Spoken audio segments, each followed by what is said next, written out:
Hello,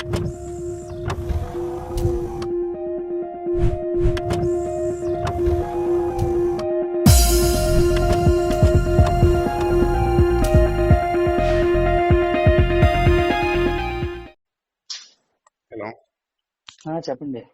మీరు ఇప్పుడు ఏఎల్పీగా work చేస్తున్నారా అండి? అవునండి, అవును. నేను కొన్ని జాబ్ డీటెయిల్స్ అడుగుతాను, ఎందుకంటే కొంతమంది స్టూడెంట్స్ ఉంటారు కదా, మన స్టూడెంట్స్ వాళ్ళు అడుగుతారు ప్రొఫైల్ ఎలా ఉంటుంది, జాబ్ ఎలా ఉంటుంది, ఎక్స్ప్లెయిన్ చేయమని. అవునండి, అవును. సో మీరు ఏమైనా చెప్పగలుగుతారా? చెప్తానండి, చెప్తాను. మీ కాల్ రికార్డ్ చేసుకోవచ్చా?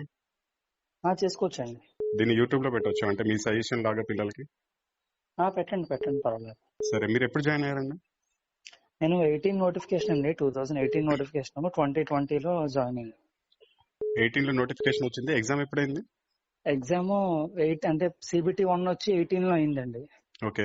CBT 2 2018 ఆగస్ట్ లో అయింది. CBT 1, CBT 2 and psychometric test అయ్యేసరికి 2019 అయింది, కంప్లీట్ అయింది. ఓకే. మాది ఏమైందంటే కోవిడ్ వల్ల ఒక 6 months లేట్ అయిందండి జాయినింగ్. అంటే మాది 2 panels తీసారండి. ఫస్ట్ ప్యానల్ లో రాలేదు నా నేమ్. ఓకే.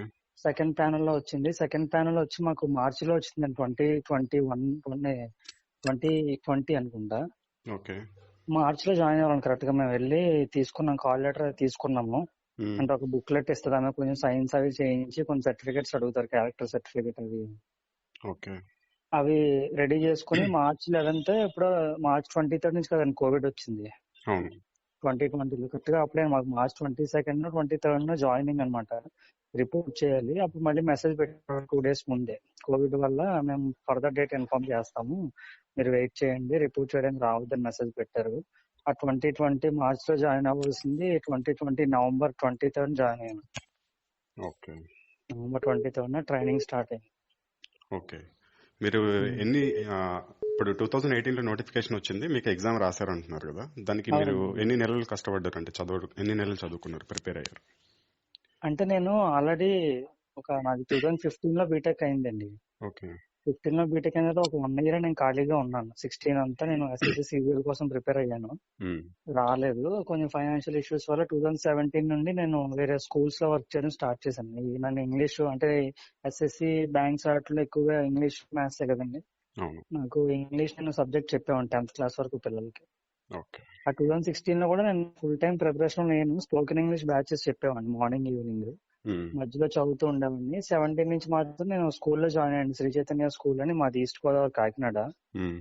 నేను మండపేటలో శ్రీ చైతన్య స్కూల్ అని ఒక స్కూల్లో జాయిన్ అయ్యాను, ఇంగ్లీష్ ఫ్యాకల్టీ 10th క్లాస్ వరకు. సో ఆ జాబ్ నాకు మామూలు 8:30 to 5:30 స్కూల్ టైమింగ్స్ అండి. ఈవినింగ్ డైలీ నేను 3 hours అలా చదివేవాడిని.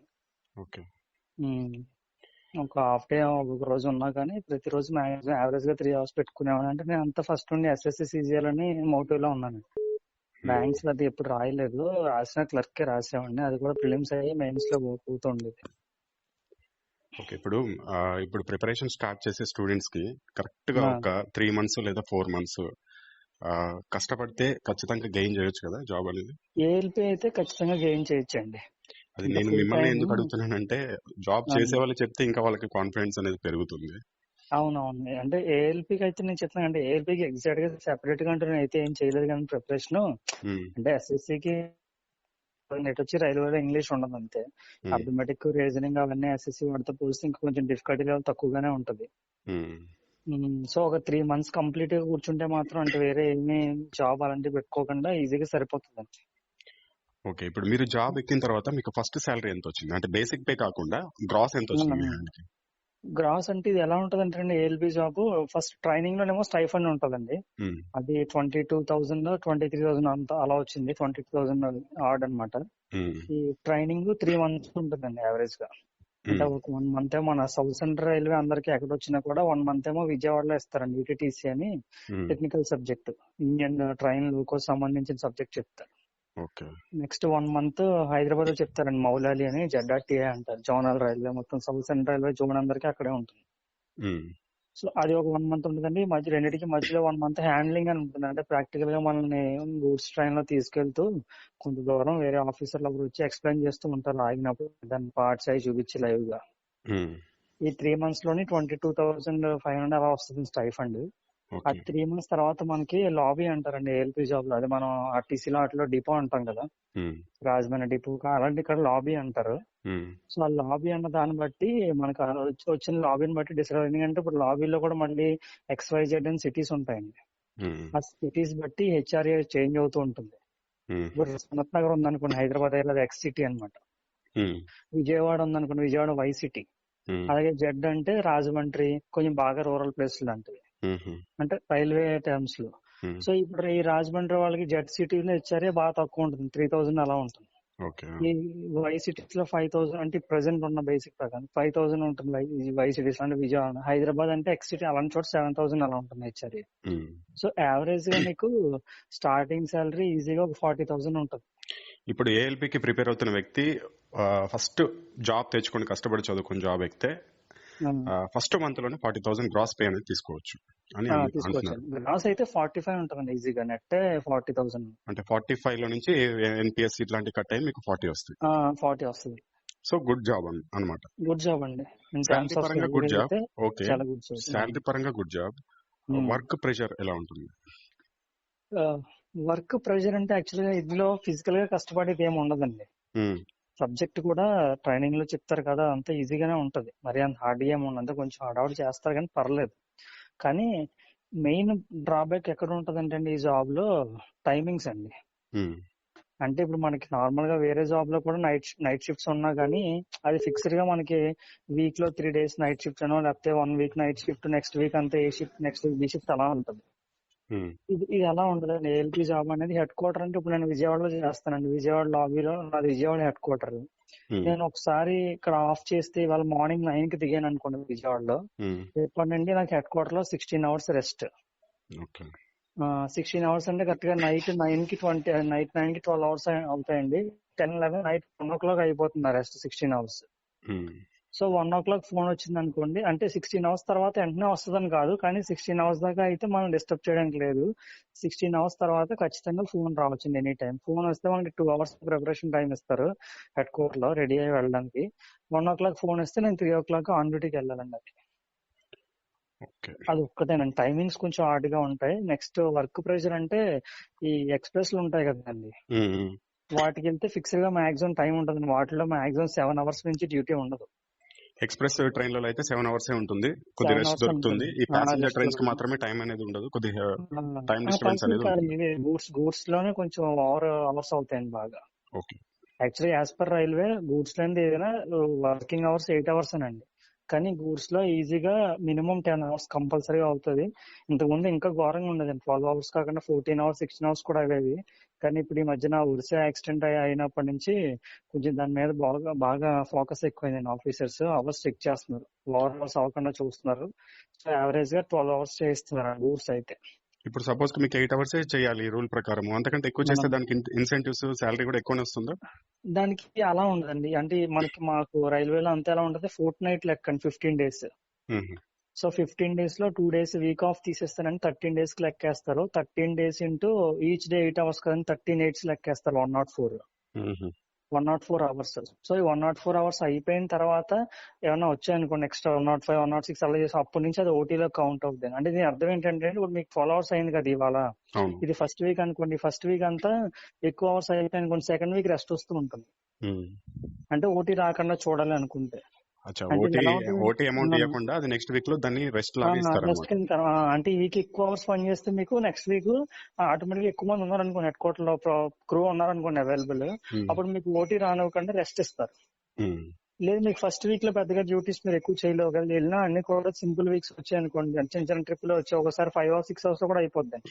అలాంటప్పుడు ఏం చేస్తారంటే సెకండ్ వీక్ మీకు ఎక్కువ డ్యూటీస్ ఇస్తూ ఉంటారు. సో యావరేజ్ చేస్తూ ఉంటారు అన్నమాట అందరికి. ఓకే. ఏఎల్పికి డిపార్ట్మెంటల్ ఎగ్జామ్స్ ఏ విధంగా ఉంటాయి? హైయెస్ట్ పొజిషన్ ఎక్కడి వరకు వెళ్ళొచ్చు డిపార్ట్మెంటల్ ఎగ్జామ్స్ రాసుకుంటూ? డిపార్ట్మెంటల్ ఎగ్జామ్స్ అంటేనండి యాక్చువల్ గా ఎల్ఐ అని ఉంటుందండి ఒకటి, లోకో ఇన్స్పెక్టర్ అని. ఓకే.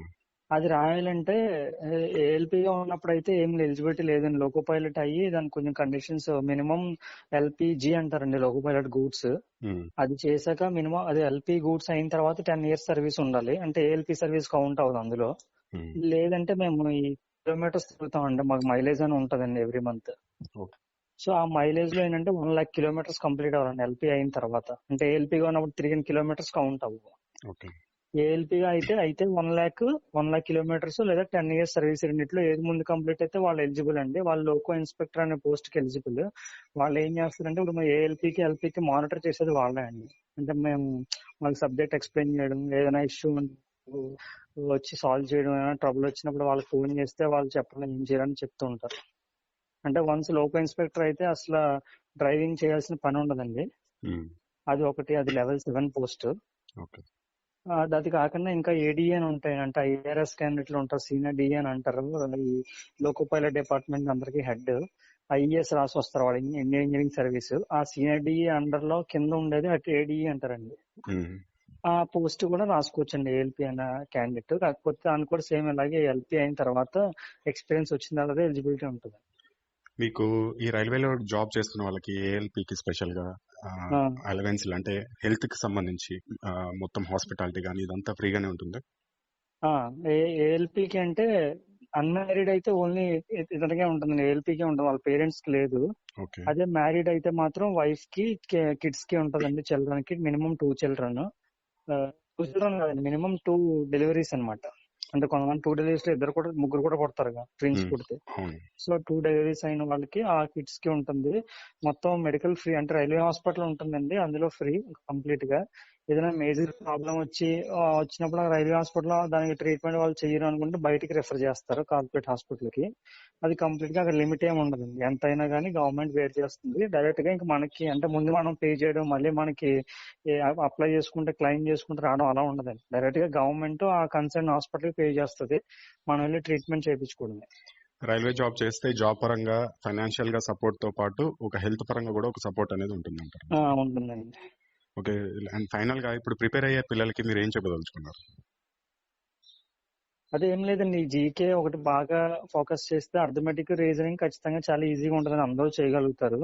అందరూ ఎక్కువగా లాగింగ్ ఎక్కడ ఉంటుందంటే జీకే దగ్గర, ఎందుకంటే దాంట్లో ఎక్కువ స్కోప్ ఎక్కువ ఉంటది కాబట్టి, చాలా వాస్ట్ సబ్జెక్ట్ ఉంటుంది కాబట్టి దాన్ని ఎక్కువ టచ్ చేస్తారు. దాంట్లోనే ఎక్కువ మందికి కొంచెం తక్కువ మార్క్స్ వస్తాయి. కాబట్టి ఒక ఫిక్స్డ్ టైం టేబుల్ వేసుకుని, అంటే ఇది పర్సన్ టు పర్సన్ వ్యారీ అవుతుంది. అంటే కొంతమంది జీకేలో బాగా స్ట్రాంగ్ ఉంటారు, వాళ్ళు దానికి తక్కువ టైం పెట్టుకుని అర్థమెటిక్ రీజనింగ్ ఎక్కువ టైం ప్రాక్టీస్ చేయడం. లేదు అర్థమెటిక్ రీజనింగ్ నాకు బాగా స్ట్రాంగ్, అది నా స్ట్రాంగ్ జోన్ అనుకున్నప్పుడు వాళ్ళు ఎక్కువ టైం ఏంటి వీళ్ళు వీక్ లింక్ ఏదైతే ఉందో దాని మీద ఎక్కువ ఫోకస్ పెడితే బెటర్. మనం జనరల్ గా ఏం చేస్తామంటే మనకి స్ట్రాంగ్ గా ఏది ఉందో, లేకపోతే అర్థమెటిక్ మనకి బాగా ఏ చాప్టర్స్ వచ్చో మళ్ళీ అవే ఎక్కువ ప్రాక్టీస్ చేస్తాం. అలా అయితే మన స్ట్రెంత్ ఇంకా స్ట్రెంత్ చేస్తున్నాం కానీ మన వీక్నెస్ అలాగే ఉండిపోతుంది. సో అందువల్ల వీక్ జోన్ ఏదైతే ఉందో పర్సన్ టు పర్సన్ వ్యారీ అవుతుంది కాబట్టి దాన్ని ఇంప్రూవ్ చేసుకుని ఫోకస్ చేసి ఒక ఫిక్స్డ్ ఏదైనా ఒక సేయింగ్ ఉంటుంది కదండి, the man with a plan is more dangerous than man without a plan అని. సో ప్లాన్ ఎవరికైతే ఉందో ఒక ప్లాన్డ్ గా స్కెడ్యూల్ వేసుకుని ప్రిపేర్ అయితే గెయిన్ చేయొచ్చండి ఈ జాబ్. హార్డ్లీ 3 months అంటే మోర్ దెన్ అన్నమాట. మీ పేరండి? నా పేరు మురళీకృష్ణ అండి, ఎం మురళీకృష్ణ. మీరు కాల్ చేసినప్పుడే నేను మీ పర్మిషన్ తీసుకున్నాను ఇది రికార్డ్ చేయొచ్చా అని. అవునండి. ఇది నేను పిల్లలకి యూజ్ అవుతుంది, ఇన్స్పైర్ గా ఉంటుంది, అదే విధంగా ఒక మోటివేషన్ లాగా ఉంటుంది, యూట్యూబ్ లో పెట్టొచ్చు అది. పెట్టచ్చు. Okay, thank you.